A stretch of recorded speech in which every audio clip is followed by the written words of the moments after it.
used to worry that I wasn't fucked up enough to be a great stand-up. And then, like, because I'm just used to I don't think there's anything weird with my life. But then I would tell people, and they're like, no, you're fucked up enough. Yeah. You're going to be fine. It was like, this trauma made me funny.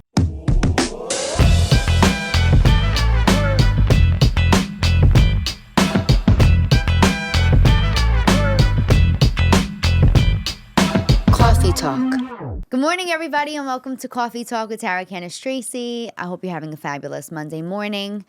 On today's episode, I have a guest with me, and I'm so excited for her. We're out in LA. I met this beauty. She was so funny. I met her almost four years ago, maybe now. With her legs up in the air on a Vegas show. And I was like, that is my kind of girl. Welcome, Renée Percy. Thank you. That sounds way Talk. dirtier than it actually was. Oh, yeah, I saw what her legs are. I didn't catch that. I met her in Vegas with her legs in the air. It was not what you think, Mom. No. Yeah. And that's why she's here. I did that. I don't remember what year that was. Maybe 2020. I know exactly when it was because when you Instagram me about this, it shows our photos that we've sent each other before. Okay. And the only photo there was of me bent over with my ass in the air on a show. And it said 160 weeks ago. So I guess like 3 years ago. 3 years ago. Yeah. And it was for a joke. She was not dancing. Thank you. Yep, that's correct. It was a joke. And it was I had not a similar joke, but I have a joke where my legs are in the air. And I looked at her and I was like, and she was so funny. And I'll never forget, it was the Dirty at 12:30 in Vegas. And you had to go first. And it's a rough crowd there. I mean, it's great. They're phenomenal. But like, these people have been drinking. It's 12:30 in Vegas. The bar's open. It's not a fully closed room. And you went out there and you destroyed. It was and a fun I was show. just like, and you had a great energy. And I think in this business, it's so important when you meet people like that and connect. That was maybe the only time physically we hung out. I think that is the only time. I went to another club. They said, oh, this girl Renee's coming. I said, she's so funny. Watch her. And it was like one of those things where you're like, I just really love championing this person. Aw, I love that. That's so rare in this business. Unfortunately. I know. And the funny part is I have the residency now in Canada. And when I was sitting there talking to you, I'm like, she's so nice. She's so from Canada. Exactly. So you grew up in Toronto? I grew up in Toronto, and then I keep seeing you in Canada. So I was like, you're in Canada more than me. What is your Canada connection? But yeah, we met at that Dirty at 12:30 show. I do remember. And it's because we both had Rich Voss in common, right? Yes. I was there with him. You were opening for him in another spot. Yeah. And I was in Vegas, and he got me on the Dirty at 12:30, and it was just... So we had the Voss connection. We had the Voss connection. Yeah. So I always say I'm going to do... a thing, the 7 degrees. You know how they had it of Kevin Bacon? Yeah, I'm going to do the 7 degrees of Rich Voss because literally every single thing I have today was from one recommendation from him. He is...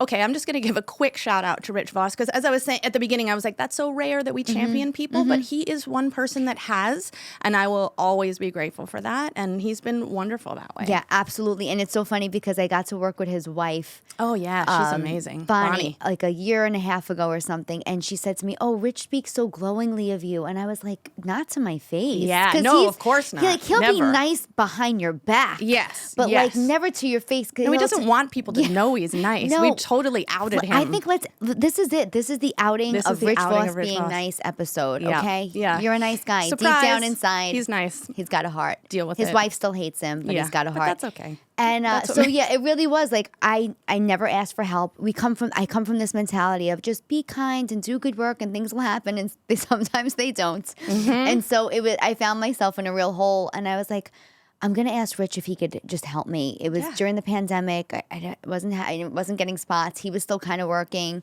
and asked him for help, and it just kind of spiraled from there. So I actually just worked with him in Jersey a couple weeks ago. Did you? Yeah, like 3 weeks ago. Yeah. Yeah. Where were you? The dojo. Oh, I love that space. It was lovely. Yes, I've done that space. I did it with Joey Diaz a few months back. Yes, he's always there. Yes. Yeah, it's a good shout out to the dojo. But so originally, this started now.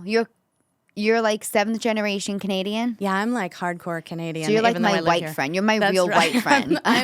I'm pretty darn white. People are like, "What are you?" I'm like, "Ugh, transparent." I don't know, as white as you get. Yeah.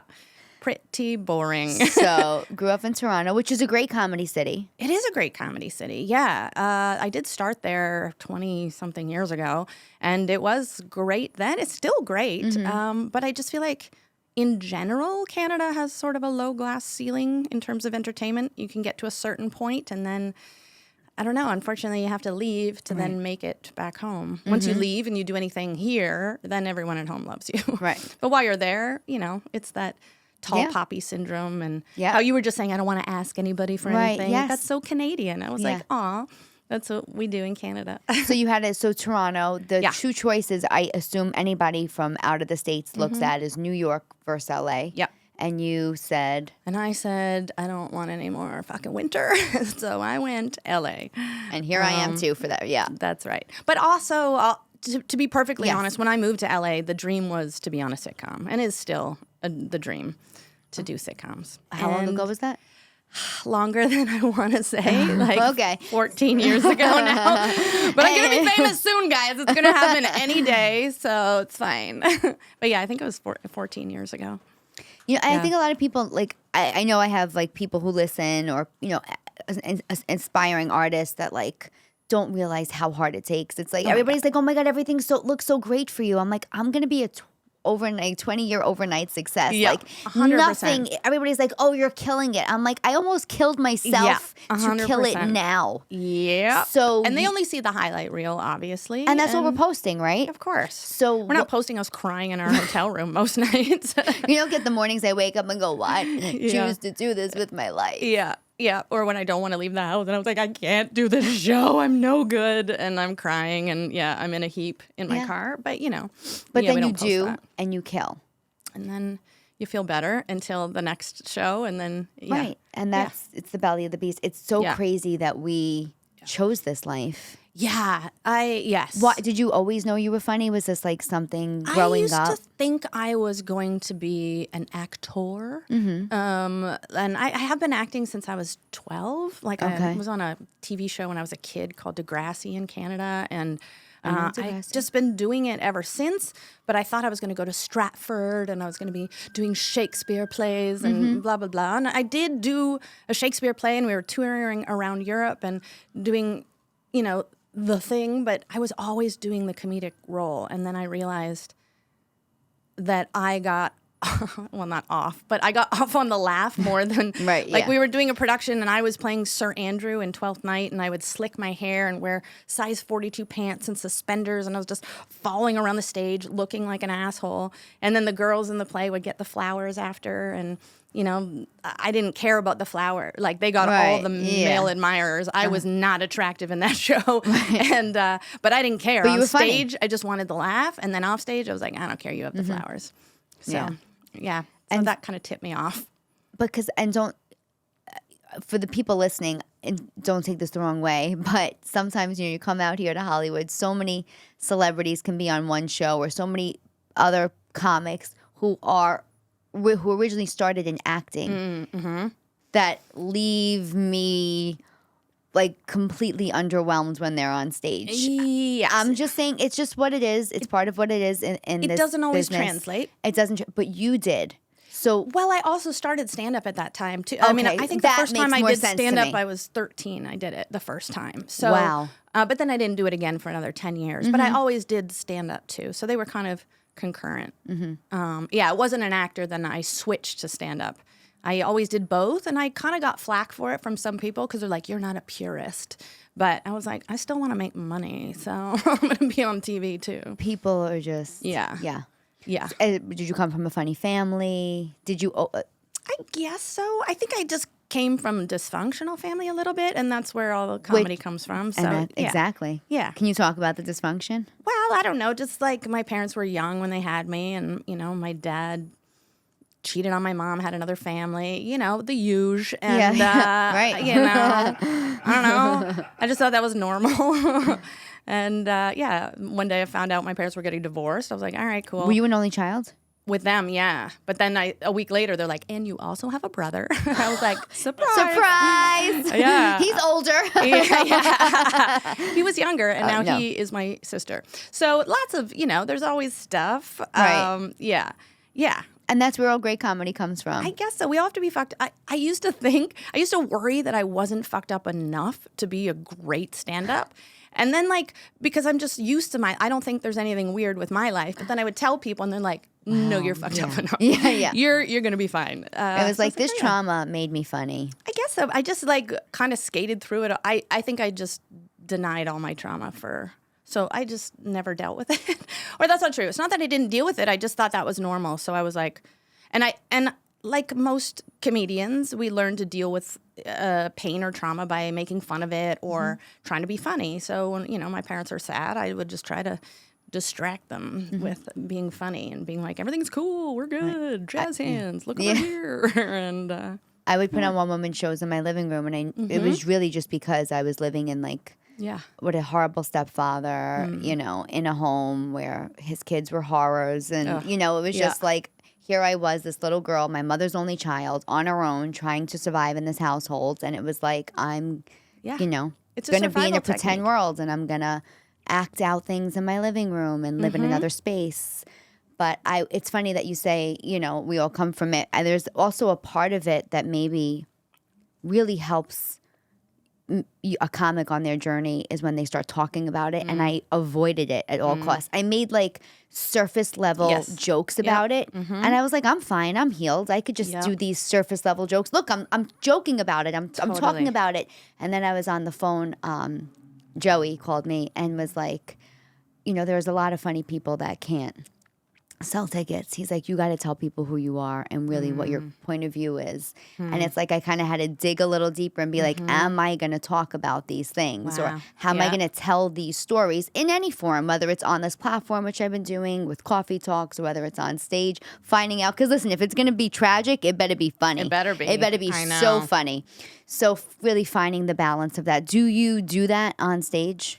I mean, just you saying that hit me. I was like, oh, God, I got to do it more. Like, I know that I can dig deeper for sure. And I do. I'm like, my last special was all about trying to get pregnant and how it didn't work. And I was like, look, I'm talking about it.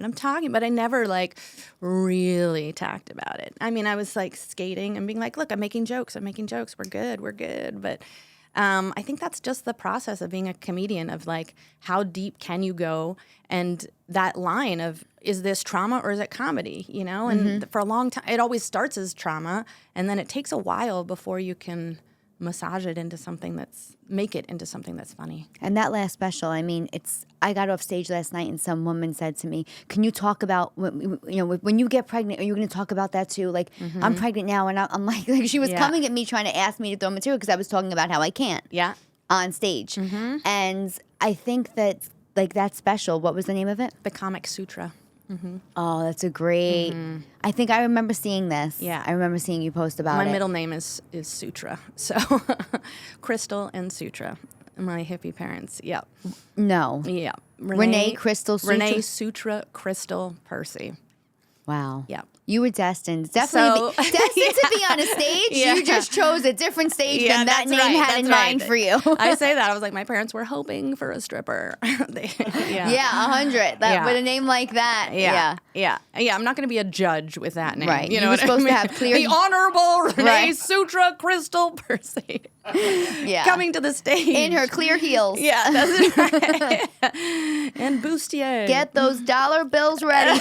She's here for you. What was the response to that, though, from other women with that special? It's interesting working on the material leading up to it. Yeah, a lot of people would share their stories after, which was actually meant a lot to me when they were like, but it was sometimes hard because we didn't end up having kids, but people are very encouraging and want to keep encouraging you. But I'm like, no, we're fine. We're not doing it anymore. But they're like, just trust me. And everybody's got if you put your legs up in this position and you eat yogurt and you turn around 3 times and you spit and you eat a bat, like, it'll be fine, So I don't know. It was nice that they felt like they wanted to share and meant that I connected on some level. But also I was like, by the time something airs, you shot it a while ago and you're like, I'm over this. I'm over this already, yeah. This is not where I'm at anymore. I think people's intentions, I mean, for the most part, 99.9% of them are always so good. Yes. But I think that is, you put yourself, it's a very vulnerable thing to talk about. And then once you're over it, it's not like, it's like, stop. Yeah. Just, I'm good. Yeah. And I'm old now. Right. Like, I'm like, it's not even really, I don't even want it anymore. You know what I mean? I'm exhausted. I'm so tired. We just talked about that just flying yesterday. Yeah, Like, I was tired hearing you talk about it. It's like, I can't anymore. I can't. There's a thing my husband and I do where we play Where Is It right now? Uh-huh. Because I'm like going through like seeing different doctors now and trying different things. And now the tour picked up and I have more shows and now I'm out in LA. And so we play this game like, well, where is it right now? Meaning the baby. So like if I'm like, I just need to sleep in this morning, he's like, where is it? And I'm like, it's at your mother's. Like, you know, like, But like, it's like, I think about it and I go, the thing I've come to terms with, it's a really good life. Either way, it's just a different life. And I'm really settled into this life. I've never been one to be pushed by society to be like, oh, you should have this. Yeah. It was a thing where I said, well, I guess I have to do it now 100%. Because I'm at the age. That's exactly because if you said to me right now, do you want a baby in your arms? I'd be like, not even one. No. Somebody else's for a minute. So it's just like, well, if I want it ever, it has to be now. So I pushed exactly it on myself. Yep. More than anything else. I have that in my special. My friend's like, who says you have to have one now? I'm like, science, bitch. Yes. Like, that's why I had to. It wasn't like me being like, this is the perfect time.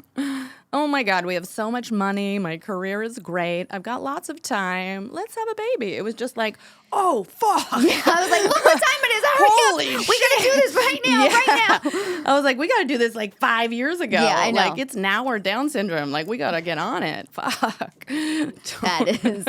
Yep. Yeah. Listen, I feel you. I'm so glad we talked about it here because you kind of feel... Everybody who knew I was struggling was kind of like, you could still have the dream. And I'm like, wait. Yeah. It's not really, and I feel... And whose dream is it? Right, it's not my dream. Yeah, like, I went to a fertility doctor back in New York, and he was, like, talking to me, and he's like, let me tell you what your odds are of having a baby. And he takes out this paper that's pre-printed and reads me all these things. Oh, and my I'm God. like, dude, can you run these tests for me? Yeah. I stopped him, I said... I go, let me explain to you who you are. You're a vessel of information. So basically, I just need all of my levels. I need to know personally where I stand at this age.